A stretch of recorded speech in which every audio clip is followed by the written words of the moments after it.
बड़ी देर कर दी बापूजी ने वनराज को आईना दिखाने में। नमस्कार दोस्तों, स्वागत है आपका आपके अपने चैनल हंग्री स्पिरिट्स में। हंग्री स्पिरिट्स देख रहे सारे दर्शकों का मैं अंजू शर्मा दिल से स्वागत करती हूँ।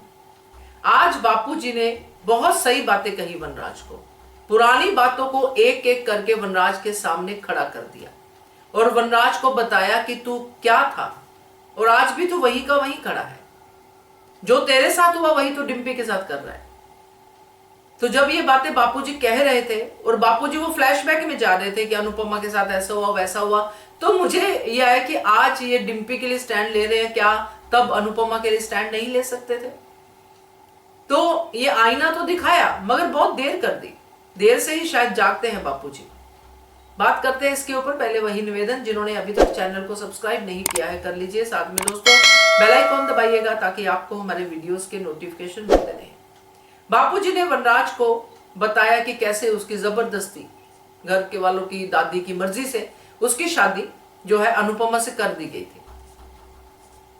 आज भी बापूजी ये कहते हैं तो प्राउड फील करते हैं कि अनुपमा सर्वगुण संपन्न है और ये बात वनराज भी जानता है, इसमें कोई डाउट नहीं है। क्योंकि कहीं ना कहीं अगर वनराज के पास कोई पॉइंट होता कहने के लिए तो वो यही होता कि मेरी दादी ने सही किया था, मैंने गलती की तो वो गलती मैं डिम्पी से करने नहीं दूंगा। ये पॉइंट अगर बोलता तो शायद कुछ एंगल बनता इस बात का।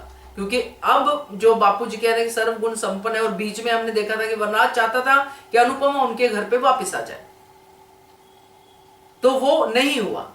तो अगर ये पॉइंट लेता वनराज तो शायद ये कन्वर्सेशन किसी और तरफ जाती, मगर यहां पे सिर्फ बापूजी का बोलना ही था कि तुमने तब उसको कोई वैल्यू नहीं दी अनुपमा को, तुमने अपना प्यार ढूंढा फिर शादी की, तो डिम्पी को क्यों जबरदस्ती जो है प्रतीक के पल्ले बांध रहा है? और वैसे भी सही कहा उन्होंने, बकरी तो है नहीं वो। तो ये जो भी बापूजी कह रहे थे बहुत सही था, मगर आज क्यों?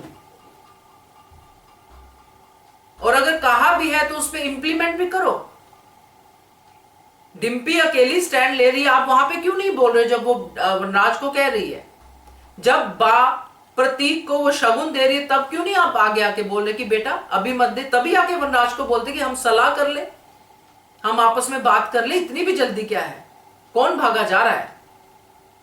एक बार इनको दोनों को बात करने दो। ये तो अंदर आके कह सकते थे ना कि बेटा शगुन देने से पहले डिम्पी को प्रतीक से बात करने दो। तो क्या प्रतीक बोलता कुछ वहां पे?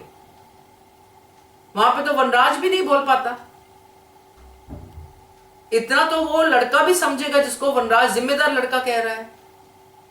तो यहां पे बापूजी या काव्या को बीच में आके इंटरफेयर करना चाहिए था जब वो शगुन देने की बात आई थी, कि कम से कम इतना तो हम कर सकते हैं ना कि डिम्पी और प्रतीक को एक साथ बैठने का मौका दे, जो आजकल ट्रेडिशन ही बना हुआ है कि बच्चे पहले मिलते हैं शादी से पहले। तो एकदम से एक ही मुलाकात में प्रतीक का आना, एक ही मुलाकात में शगुन देना और बापूजी का सिर्फ एक साइड सीन करना जिसमें वनराज को लेक्चर देना और वनराज को फ्लैशबैक में लेके जाना, उसको आईना दिखाना। मगर क्यों? क्या क्या किया उस आईने ने? तो बापूजी को यह समझदारी जरूर यहां पे दिखानी चाहिए थी। मगर वही है ना कि बापूजी हमेशा देर से ही आते हैं और उसका कोई फायदा होता नहीं है। सिर्फ वो बापूजी का पॉइंट ऑफ व्यू दिखाने के लिए वो बापूजी बोलते हैं कि मैं गलत नहीं हूं, मुझे पता है गलत हो रहा है मगर मैं गलत नहीं हूं। तो वो चीज मुझे लगी, बाकी इस सीन में कोई दम नहीं था। यहां तो बापूजी ने डिम्पी को भागने में मदद की होती, बापूजी ने कुछ आगे एफर्ट्स किए होते, मगर नहीं। तो ये मुझे थोड़ा सा वीक लगा ये वाला पॉइंट। आप क्या कहते हो इसके बारे में कमेंट कीजिएगा। देखते रहिए channel hungry spirit. Thank you so much. Subscribe to our channel by clicking the subscribe button. Click the bell button and enjoy the latest uploads from our channel.